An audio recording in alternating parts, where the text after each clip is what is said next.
Nats Chat is brought to you by Walters. Are you ready for some football? Well, Walters is, and Walters has all of the games for you all weekend long. Reservations are limited and can be found on all Walters social media channels. Walk-ins will also be available, but will be on a first-come, first-served basis. So don't get left out and make your reservation today. Here's the pitch. Swinging a high drive right field. Gamble going back on this one to the warning track. Looking up, and there it goes. Opposite field, 3-run homer for Lane Thomas.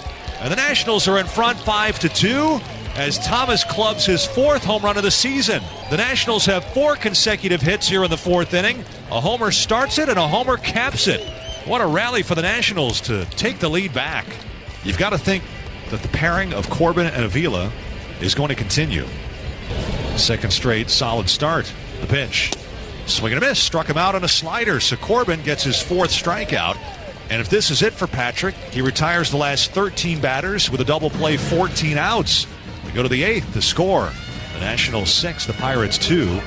And welcome to Nats Chat for Monday, September 13th, 2021, along with Nationals insider Mark Zuckerman of MASNsports.com. I'm Al Galdi, host of the Al Galdi podcast. Well, the shame that would have been being swept at the lowly Pittsburgh Pirates was avoided on Sunday afternoon. A 6-2 Nationals win at the Pirates to avoid a 3-game sweep to get to 59-84 on the season. As the Nats inch ever so close to clinching, not losing 100 games this season. You know, at one point that was a conversation. I guess it still is kind of a conversation, but it seems like the Nats should be able to avoid losing 100 games in a year. You know, we say all the time the outcomes of these games don't matter, and they don't, but at some point there is like a level of dignity that you want to maintain. Dare I say, Mark, being swept at the Pirates would have been below that line of dignity. You don't want to suffer a 3-game sweep at a team that bad. Thankfully, the Nats did avoid that with this win on Sunday.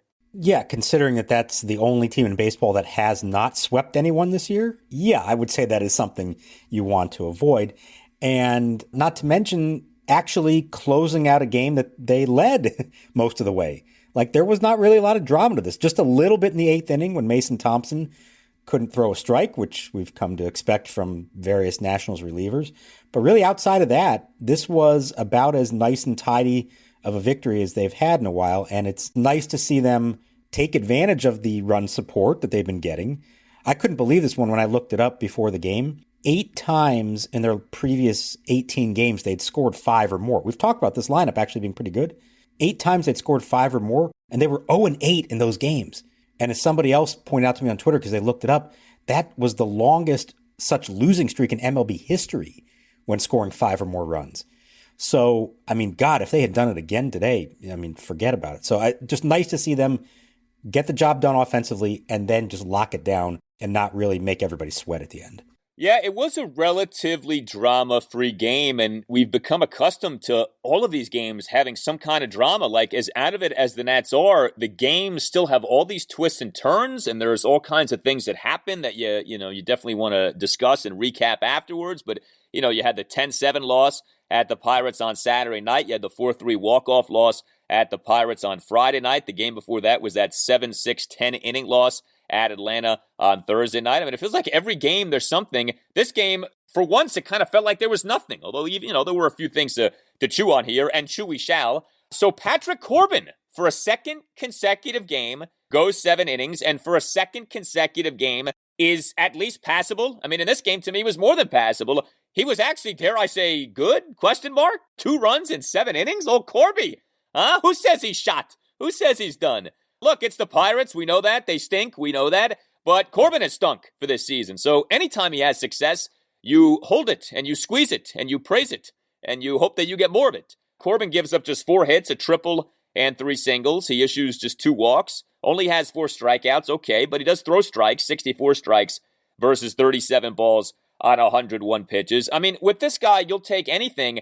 The fact that it's now back-to-back 7-inning outings, you know, the last one was that outing in which he goes 3 runs in 7 innings, that 4-3 win over the Mets at Nationals Park on Labor Day afternoon. That was an odd game because the line was good, but he gave up 11 hits. He only had 4 strikeouts, so I don't know. I didn't think that was a great game, but it was better than what he had been. This is another game in which he's pretty good, and maybe, just maybe, he can do the thing we've all wanted him to do, and that is end the season on somewhat of a high note, or at least end the season not feeling so bad about this otherwise terrible season that he's had. Yeah, I do think it would make a difference just from an emotional standpoint. If he can look back and say, okay, over my last 5 starts, I had a 3 point something ERA or whatever that might be, and consistently giving them innings. I think the innings matter to him more than anything. And especially, like we said, on a day like this where his teammates hand him a lead in the 4th, how many times have we seen him and other members of the staff immediately turn around and give it right back, or start laboring and walk the first hitter the next inning? No, you know what he did? He didn't just pitch a shutdown inning in the bottom of the 4th when given the lead.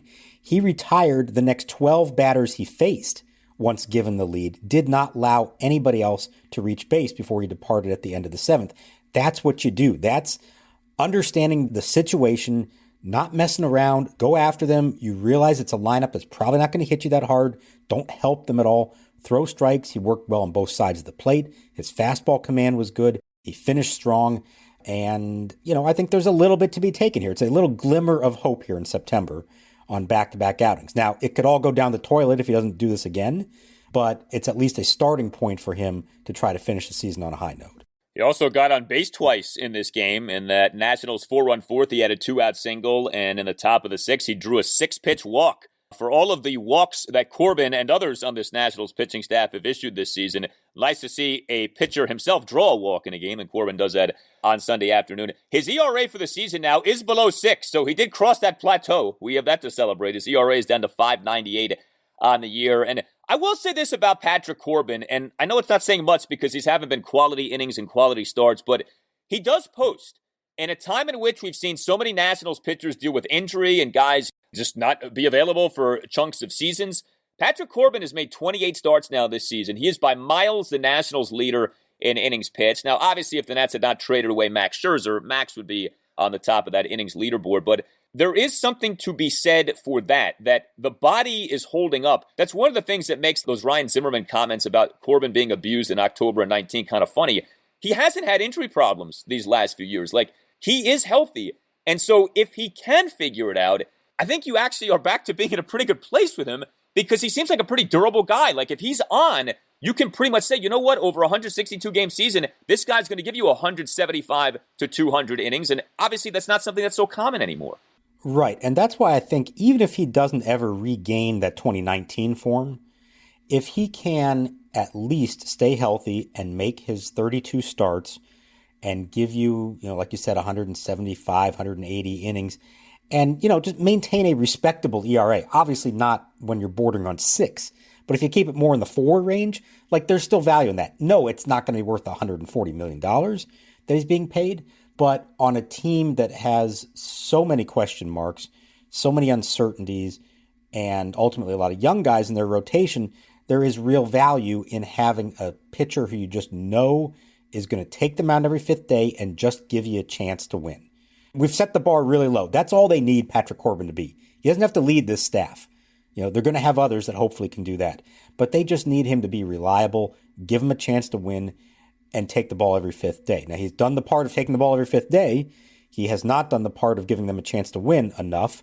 But maybe what we're seeing here has helped out. And I thought it was interesting, and who knows if this actually has anything to do with it or not. But both these back-to-back starts, who his catcher has been? Alex Avila. And for all the talk we had about why is he still around and what would they even be doing thinking about bringing Avila back? Look, again, it's 2 starts. I don't want to get too excited about any of this. But Avila has worked well with Corbin, and he's also performed at the plate himself. Here's the pitch. And this one is hit in the air deep to right field. Back on it, Gamble looking up at the wall, and Alex Avila has his first home run as a National. At least as of this moment, I think there has been value in having Alex Avila on the roster. Yeah, well, there is something appropriate to a pitcher who is pitched like a Double-A pitcher benefiting from a catcher with the initials Double-A. The Nats end up having 3 different catchers over 3 games in this series. You don't see that often, although with all of the catchers the Nats have used this season, I feel like that has actually happened once or twice before this year. But why Avila and not Riley Adams? Was it because of that Avila-Corbin battery that Davey wanted to maintain for a second consecutive start? Well, remember, Adams caught Friday's game, and then Saturday when Ruiz got hurt, Adams had to come in and finish out the game. It was, the last 4 innings, I think? So with a quick turnaround to a day game, I think maybe it was a feeling of, do we really want to push him to catch 3 in a row, essentially, especially with no off day Monday, when maybe they're not sure if Ruiz is going to be ready to come back there or not. And the good news on Ruiz, concussion protocol, everything was fine. Obviously, x-rays were negative. He's fine. He was still sore, and I think they were reluctant to even have to use him at all today, and they avoided that. But he might need a couple days still. So I could see how it would work out where if you're not sure about Ruiz and you say, okay, let's give Adams the day off and then he comes back and catches Monday, well, that works out nicely to have Avila then catch Corbin. I don't know if it was purposely by design necessarily, but it worked out, fortuitously to do that. And Davey did say afterwards that he may not just automatically have Avila catch Corbin now. I mean, ultimately, these young guys are going to have to learn him and they're going to have to work well together because that's what it's going to be next year. But for now, at least, if that has played any role at all in helping Corbin enjoy some good results the last 2, then I think it's worth it. It sets up a potential interesting dilemma. The Nationals have all these young catchers now, right, with Ruiz and Adams and Tres Barrera. What if it became true that, the only way for Corbin to be effective is with Avila? Would the Nationals bring back Avila next year, have a 4th catcher in the mix, and do it all because of Corbin, all because of this contract and how bad Patrick has been the last 2 years? And the Nats are like, if the only way to unlock Patrick Corbin, if the only way to solve the puzzle that is Patrick is to employ Alex Avila as Corbin's personal catcher, would that be worth it? Would the Nats do that? I'm going to say no, that they're not going to do that. The other guys are going to have to figure out a way to get the most out of him because that alone, there are certain pitchers who are worth a personal catcher. I'm not sure that Patrick Corbin is, but who knows? Maybe they go into next year with the 2 young guys. Corbin really struggles and say Avila's playing somewhere else, and maybe they make a Doug Mirabelli trade for him, fly him in on a private jet, give him the police escort, get him there just in time for the game for Corbin starting, and the rest will be history after that. Well, whatever you have to do, you do. And look, let's give Alex Avila credit. He got the job done with both the bat and the arm on Sunday afternoon. He in the Nationals' 4-1 4th inning blasts a 2-out game-tying solo home run to right field to tie the game at 2, despite having been down in the count at 1.02. The home run was Alex Avila's first home run of the season, and that was some shot. Alex got a lot of power behind that baseball. Really good piece of hitting. And then in the bottom of the 8th inning, with runners on first and second, 1 out, and the Nats leading 6-2, Avila throws out Hoy Park in his attempt to advance to third off a Kyle Finnegan pitch, getting away from Alex Avila. Here's the pitch to Reynolds, fastball high off the glove of Avila, and the runners will move, throw to third, out at third. Avila to Sanchez, and Park is called out trying to go to third on the ball that rolled to the right of Avila. We remember, and this feels like about 5 years ago now, but Yan Gomes and Alex Avila as a catching tandem were excellent earlier this season at throwing out runners trying to steal. Since Gomes got traded, since Alex became Jose Oquendo and played second base for that one game against the Dodgers and was on the IL for 2 months, we haven't seen the Nats have a lot of success throwing out base runners, but Alex can do that, and we saw him do that. That was a big spot and a really impressive defensive play by Avila in the later innings. It was kind of a stupid running play by the Pirates, who were trailing by 4 runs, but good on Avila for being quick to the ball and sensing it and making a perfect throw to Adrian Sanchez, who got the good tag down. The guy has some value. Let's not trash him as completely inept, anything like that. You know what else he's done very quietly is he has hit for power. He's got 14 hits this year, 9 of them for extra bases.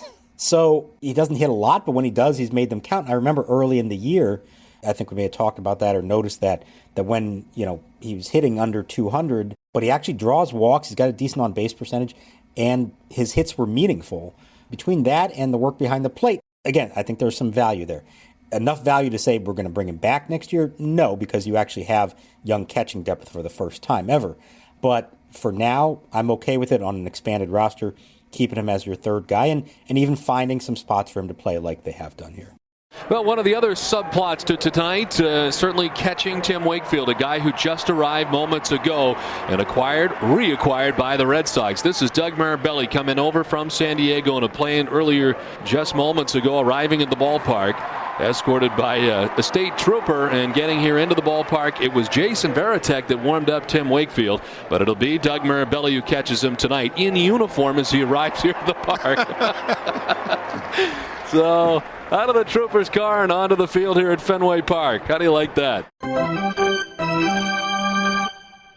Are you a law firm partner looking for a better situation for your practice and a blockbuster contract worthy of Juan Soto? If so, you should call Mason Kalfas of Zenith Legal in Washington, D.C. He works with law firms and lawyers on finding the perfect match. No platoons, just superstars. Some lawyers switch firms because of conflict. Some lawyers switch firms for a better platform for their practice. And some lawyers switch firms for more money. You need the Scott Boras of legal headhunters working for you, and that's Mason. Mason will work with you to find a better fit for your practice and ultimately the best deal for you and your entire team. Call him today at 202-486-3535 or check out his website, zenithlegal.com. This is an unprecedented time in the legal market, and many top firms are looking to expand. Call Mason today. Zenith Legal also works with associates and distinguishes itself on personal service. Zenith Legal doesn't just spam resumes out to law firms. Zenith Legal talks to the right people and gets your resume in front of the decision makers who matter. Whether you are a Rainmaker partner or a mid-level associate, give Mason Kalfas at Zenith Legal a call today to accelerate your career. Call today,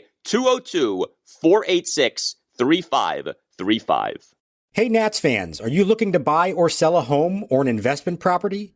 If so, contact Jamie Coppersmith and the Coppersmith Group at McInerney Associates. A huge Nats fan right from the get-go in 2005, Jamie has repeatedly been recognized by Washingtonian Magazine as a top-producing real estate agent across the DMV.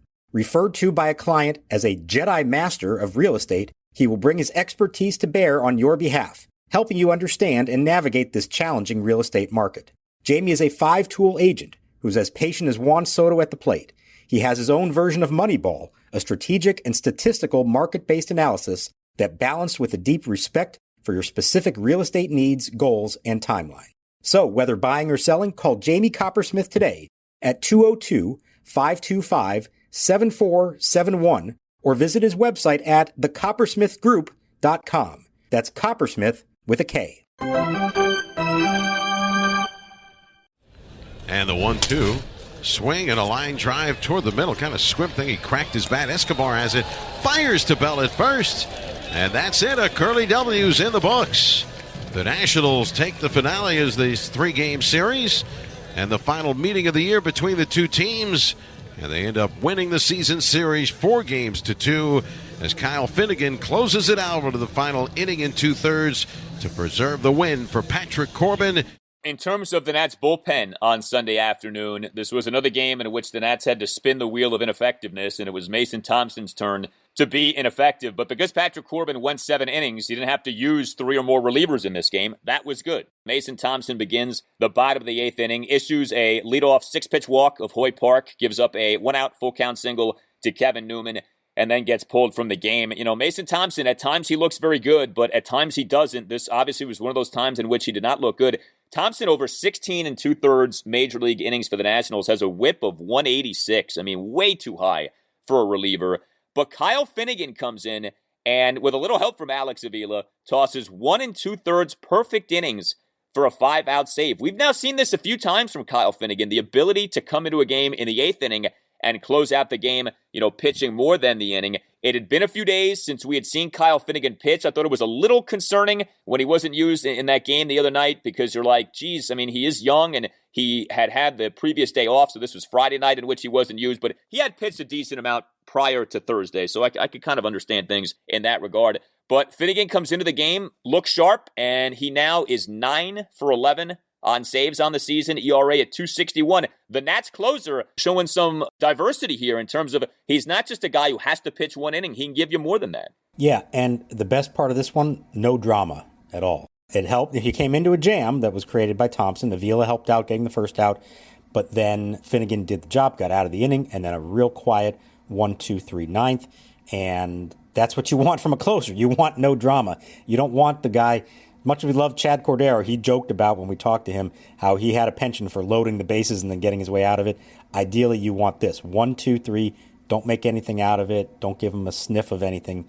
So that was good. And, more and more we're seeing a body of work from Kyle Finnegan that says whether it's as a closer, whether it's at a late inning, setup role, he does seem to have both the stuff and the mindset to handle high leverage spots. Is he ultimately a closer on a championship team? I don't know.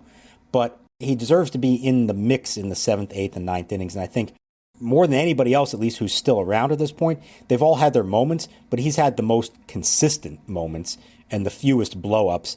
And that's a nice thing to see because they need some building blocks there. There's a lot of work to be done in their bullpen, but Finnegan at least is one piece that you can start with and something to build off of as you try to put together, a real quality bullpen for next year.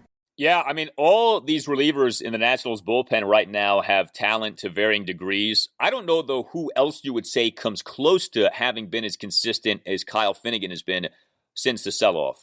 I don't even know that there's another candidate for that. He's the guy who's come the closest to being very consistent. I don't know that I'd say he has been very consistent, but he's been pretty good. He's done a pretty good job overall, and by far he's the most trustworthy of these relievers, and he does a nice job on Sunday afternoon. Well, we've been noting it. The Nationals offense has been really good lately, and Sunday afternoon, no exception. The Nationals put up 6 runs in this 6-2 win at the Pirates. Juan Soto gets on base 4 times for a second consecutive game. He has a triple, a double, and 2 walks. Juan Soto in the top of the first draws a 2-out 6-pitch walk, despite having been down to the count at 1.02. He in the top of the 5th draws a leadoff 4-pitch walk. He in the Nats 1-run 7th has a leadoff triple on a 1-2 pitch, I guess because it had been a while since he'd hit a triple, so he decided to do that. And then in the top of the 9th, a 1-out double. So 4 times on base, 5 total bases in the game. Juan Soto in the series goes 6 for 11 with a triple, a double, 4 singles, and 3 walks. He gets on base 9 times over the 3 games. That's not easy to do. That's not something that you see happen often. I don't care who you're playing. And he now has that major league leading on base percentage up to .457 on the year. It was a thing when he crossed over into that .450 territory. Who knows where this OBP is going to wind up at the end of this season? Even with the sell-off, even with the fear of a lack of protection, the on-base percentage keeps going up, and it's not just walks. He's piling up hits here lately. He is a superstar, Al. He is a superstar who does it all. You know who else is a superstar? Max Scherzer. As we're recording this, Max just recorded his 3,000th career strikeout, getting Eric Hosmer.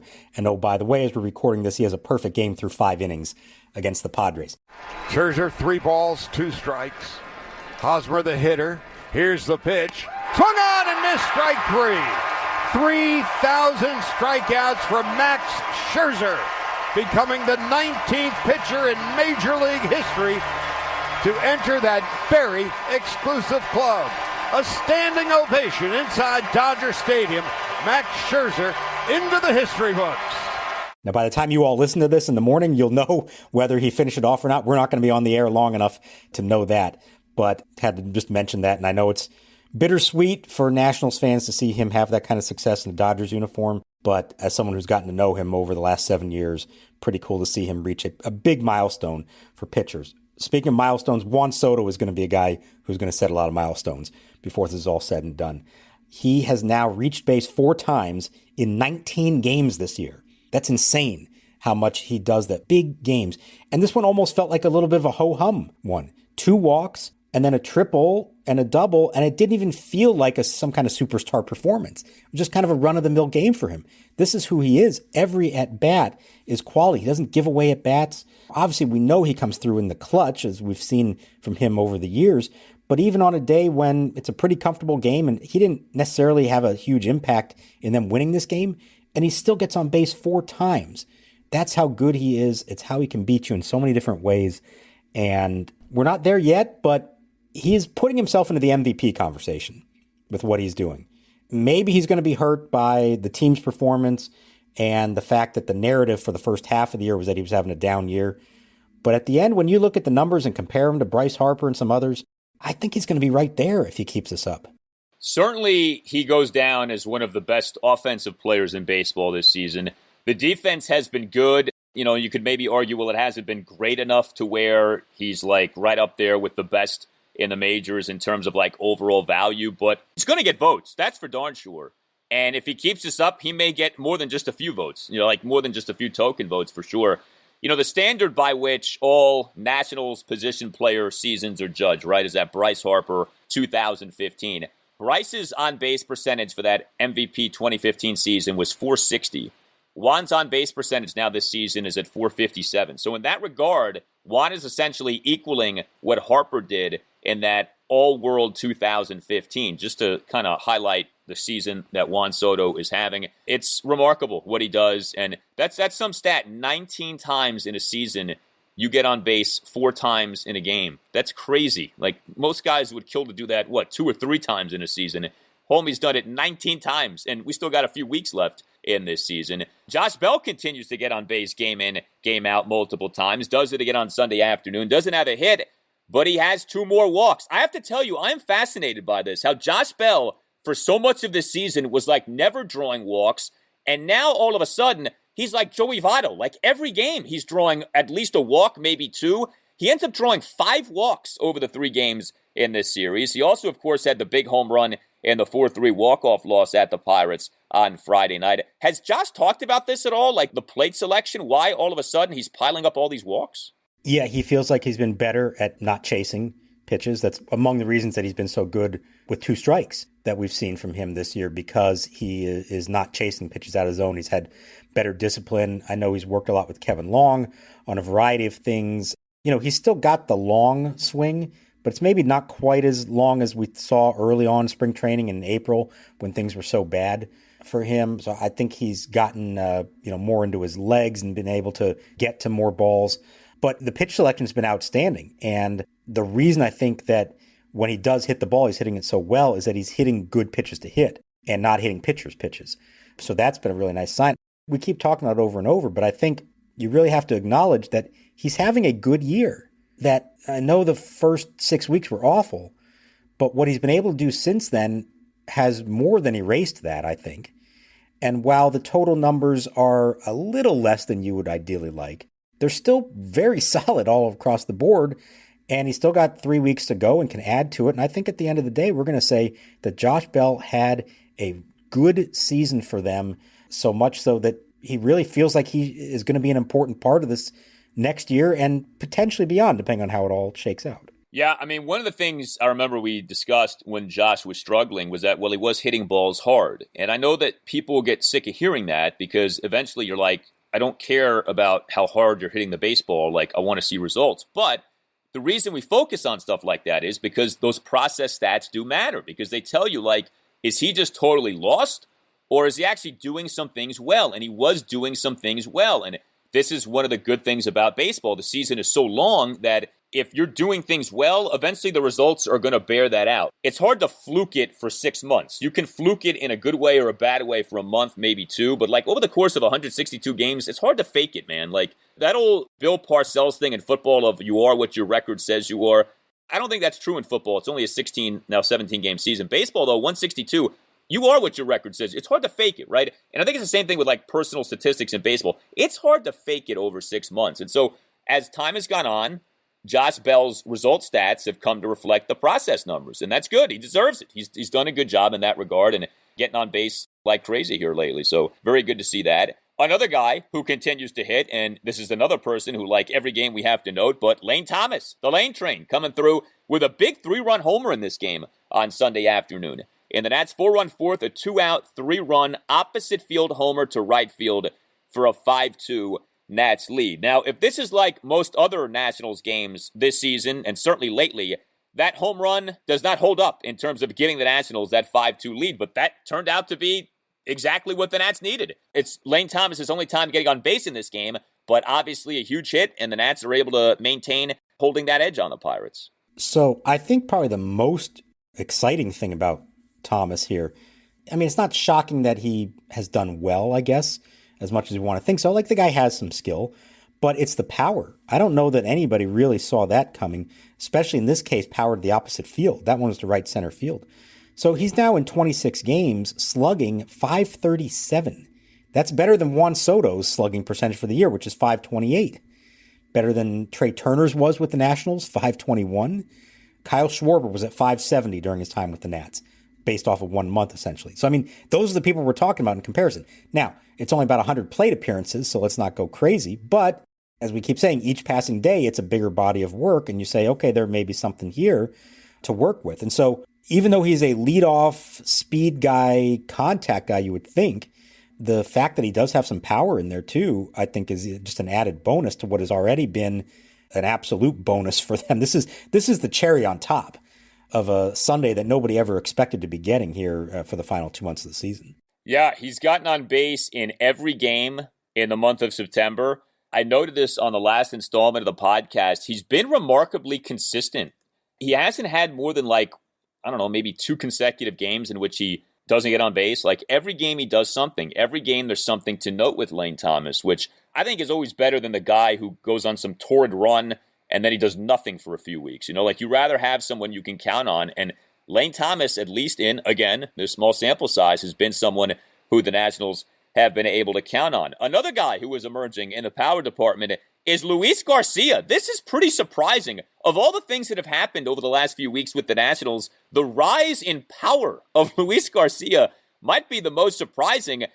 Into the first row over the seats in right center field, a youngster brought his glove and made the catch of Luis Garcia's 5th home run of the year, RBI number 11. He's had all these doubles, as we've noted. He's done a lot of his damage in the latter innings of games. But on Sunday afternoon, in the top of the 2nd inning, Luis Garcia, a leadoff homer to right center field for a 1-0 Nationals lead. The home run going a projected 401 feet per Statcast. It was a mixed series for Luis Garcia. Truth be told, he didn't do much at the plate beyond this home run. But he hits that home run. It's a 400-plus foot home run. And it's another extra base hit for Luis Garcia over these last few weeks. It's 9 extra base hits in his last 11 games. So, yes, that's a good thing. We talk all the time about the flash that he provides. He has that, and he's showing that more consistently now. And I could tell from talking to him after the game that this power surge, it means something to him. And he thinks it's something he's worked on. It's something he's developed over time. It's not necessarily who he's always been, but he thinks it can be a part of his game moving forward. And it's going to help make him a much more complete hitter than perhaps we've seen from him so far. The ability to do that, to hit for power. The doubles obviously are going to be important for him, hitting gap to gap. But if he can take advantage of bad pitches and hit him out of the park like he did with this one, it's just going to make him more valuable. And the style is there. It's just the substance now. Day in and day out, can he do it for them? But I think after what we had seen, the first month or so after the trade deadline, we were maybe a little discouraged by it. I would say there's been a lot more encouraging signs in the last couple of weeks from Luis, mostly at the plate, a little bit in the field. He's still erratic and he's got to clean some things up.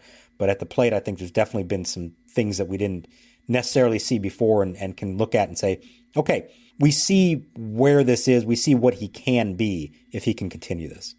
When it comes to Garcia and Kieboom, do you view one right now as being more likely than the other to make it, to end up being what the Nationals want him to be? Or are both kind of in the same bucket of you see reason for optimism, but you still haven't seen enough production to buy fully into the player? Yeah, I would say we've seen more of Kieboom at this point.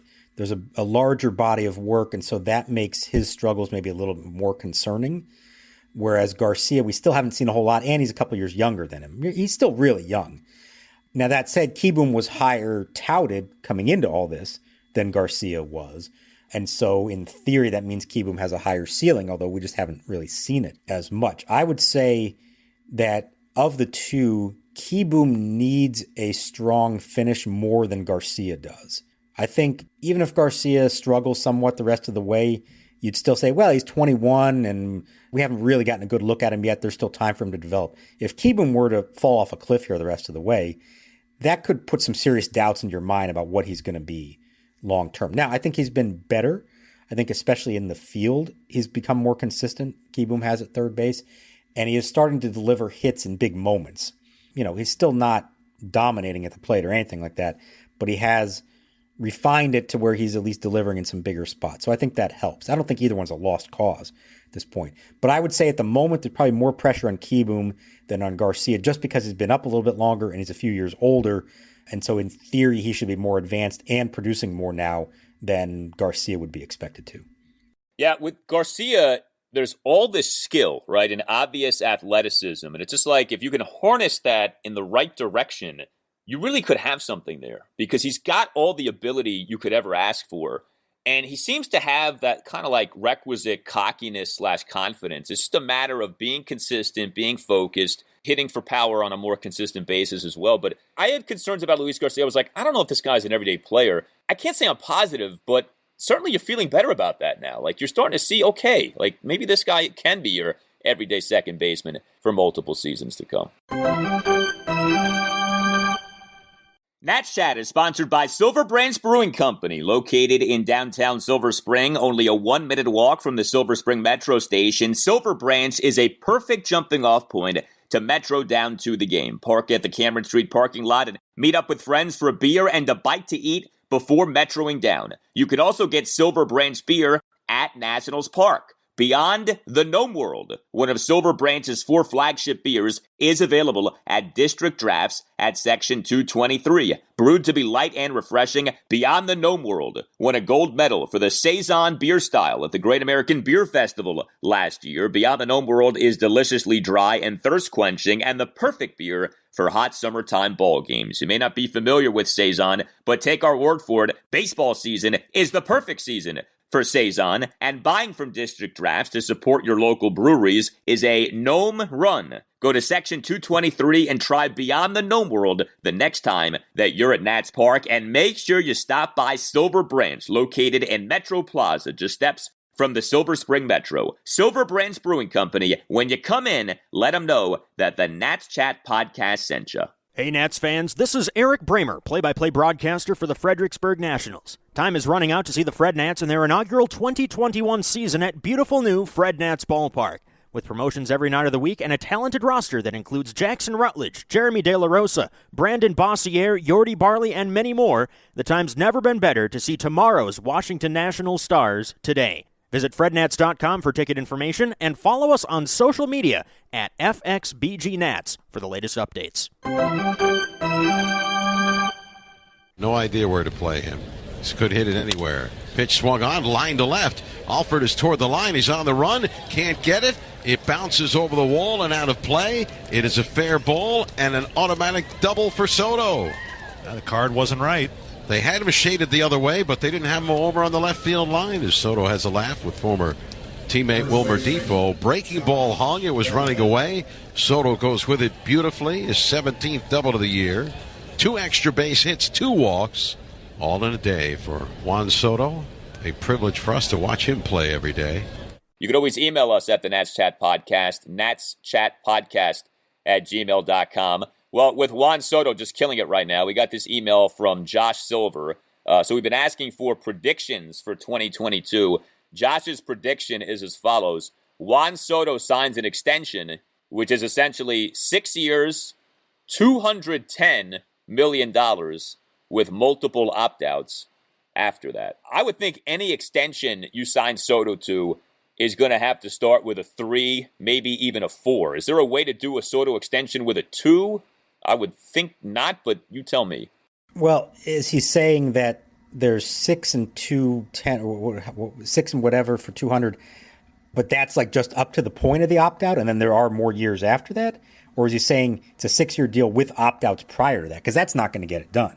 It's going to have to be a lot more years than that and a lot more total money. Now, that average value, that's what, over $35 million or something like that. So that could maybe get it done, but to me, it would have to be a lot more years. I could certainly see like a 13-year deal that has an opt-out after 6. That's a possibility, to be sure. But the total number of that one would be in the 400 millions because now it's like 210 times 2 because it's twice as long. If nothing else, any deal that could potentially happen before he becomes a free agent is going to have to be creative. It's going to have things like opt-outs in it. It's, I'll be curious, is it front-loaded? Is it back-loaded? Are the Nats still going to insist on deferred money? And is that going to be a sticking point ultimately for him? So, I mean, it's not just going to be a simple, okay, here you go. It's 13 for 450, take it or leave it. Like, it's going to be much more complicated than that. But what that proposal was there, I don't think that gets it done because, the only thing would be you could pay him a ton of money on a short-term deal and just essentially say, okay, you can become a free agent again at age 29 or something like that. That might be appealing. But the money you'd have to give him up front would be astronomical, way more than the 210 to entice him to do that. and take the chance of becoming a free agent again before he hits 30. I think the best route would be to do the Tatis thing because he's young enough to where you can give him double-digit years and it could still end up working out. But if he was open to that, I don't think that would be so terrible. If you gave him a ton of money on a shorter-term deal, like, say, $40 million a year, even more than that, and you made it so that it was almost like too good to be true because he is still facing arbitration for a few years. So he can make a lot more money via an extension for at least these next few years. And then what you have to do is really make it enticing enough to pass up on free agency for a few years. That's always going to be the biggest hurdle, right? Is getting him to put off going into free agency, getting Boris to put that off. We know Boris hates to do that. And while there's no predicting where the free agency market is going, it still seems robust enough to where a guy like Soto, even if things decline, is almost going to be immune to that. Like, there's going to be, I mean, I know we did say the same stuff about Bryce Harper and Manny Machado when they got humbled, so you never know. But it feels like Soto can be that guy who can disregard where MLB is at in terms of, finances off the pandemic or anything like that. Like, he's going to be great. He's going to get paid. And chances are, if he wants to maximize his value, going into free agency is the means by which to do that. Yeah, he is a generational player who is doing this at an extremely young age and is going to have the ability to be a free agent at an extremely young age. And so that puts him into a very small category of players who do that. Now, Bryce was in that category, and as we've talked about, it wound up not quite being the extravaganza that he or everyone thought it would be when he became a free agent. So maybe there's a little bit of a lesson in there for Soto to say, at the end of this year, his value may never be higher because of what he's now done in consecutive years, and you're always taking the chance of, well, maybe he has a down year at some point, and that hurts it. That said, to get it to happen now, it's going to take something extraordinary that he cannot refuse, especially because of the situation the team is in at this point. If they make him a big-time offer and he were to take it, that's also him putting a whole lot of faith into a Nationals team that he doesn't know when they're going to win again. He can hope, but he doesn't know for a fact. So that makes it extra difficult, I think, to get it done before he hits free agency. And that's why I keep saying all along that maybe the most important thing to ensure that Juan Soto stays a National forever is that the team is a contender, or at least looks like it's going to be a contender before he can become a free agent again, so that he sees tangible evidence on the field of, this is the team that I want to still be with because I see that we are going to win now in the very near future. Yeah, and I think that's such a tricky part of where the Nats are at because they have him under team control for 3 more years. So if they embark on some longer-term rebuild, what are you going to waste these final 3 years of team control? And you're just going to be like, yeah, we're not going to be very good for a few years. And then by the time we start to get good, we may be losing Juan Soto. Like, that wouldn't make any sense. The Nats are almost in a position where they have to try to be good again sooner rather than later. Otherwise, you end up wasting potentially this generational player. I mean, they may want to re-sign him. He may not want to stay. We have no idea. So, I mean, imagine that. They rebuild for 3 years. They're on the cusp of getting good, and then Soto leaves them in free agency. That would be like the worst way for this to play out. So it's almost like you have to try to retool this offseason and get good again and just kind of see where that takes you. It's a fascinating thing. The Nationals are in such a unique position. This is not that standard thing of a team got old and now they just got to blow it all up and start all over again. The team got old and got bad, but they have this like glorious piece, this glorious centerpiece, and that is so rare. Like, you don't see that. Teams that get bad, like the Orioles, the Pirates, the Tigers, they don't normally have somebody like this. The Nats have a great young player. They have like the one thing that every team that starts a rebuild is seeking. The Nats already have that. They have the hardest thing to find. It's hard to remember many other baseball teams being in this exact predicament. Yeah, and that's why they really have to avoid the worst case scenario. What the worst case scenario is that 2 years from now, they are still a really bad team that is on the verge of 100 losses.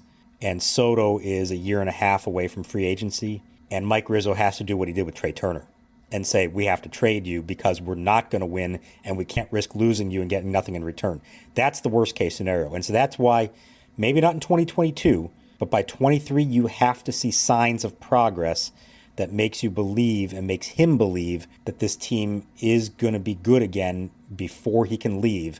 Because otherwise, you're putting yourself in the exact same position you were in this summer, and that's not a position they want to be in again anytime soon. Yeah, and the truth is this. If the Nationals were to be insistent on doing a total teardown rebuild, then the thing to do might be to trade Juan Soto within the next year or so. And nobody wants to see that happen. But if the Nats for some reason were dead set on, no, we got to tear this whole thing down and rebuild, from the base, you really would have to say to yourself, all right, well then you better be willing to trade Juan Soto within the next year or so. And again, nobody wants to see that happen. Will you tell us what you think? Hit us up on Twitter at Nats_chat. You can always email us, natschatpodcast@gmail.com. All Nationals radio highlights on Nats Chat are courtesy of 106.7 The Fan. For Mark Zuckerman, I'm Al Galdi. We'll talk to you next time on the Nats Chat podcast. And right now we leave you with our latest voice memo. You can always send us your thoughts, your predictions for 2022, as well as a World Series memory. Today we have a 2019 World Series memory. Comes to us from Jonathan Klein Evans of Gaithersburg, Maryland. Hi, Mark and Al. This is Jonathan from Gaithersburg. Thanks for doing such a great job with the Nats Chat podcast. It's usually difficult to find good coverage of the Nats on the radio, even when they are contenders, and it's even harder this year. And your analysis is both insightful and entertaining. I was fortunate enough to attend all of the home postseason games at Nats Park in 2019, as well as several others in prior years. And while I've been frustrated by the subdued nature of Nats fans during certain regular season moments, I've always been impressed with how raucous and supportive the postseason crowds have been. But the game that really stands out for me was the 2019 wildcard game. I don't know if it was because of the fact that it was a single elimination game, but prior to opening pitch, there seemed to be an unusual energy in the crowd that was both intense and suppressed, like a simmering pot of water not quite able to boil. Our eyes were all over the players warming up, but there was nothing to focus on to express our excitement. It's not the way of baseball for players to interact much with the crowd or show any emotion while getting ready. But then came the ceremonial first pitch, and the Bear, Aaron Barrett, was introduced. That drew a huge applause because of how great his personal comeback story was and how it reflected the Nats' resurrection during the season. Now usually, the person throwing out the first pitch just goes right out to the mound, maybe waves once or twice, and then just throws the pitch. But the Bear took a different approach.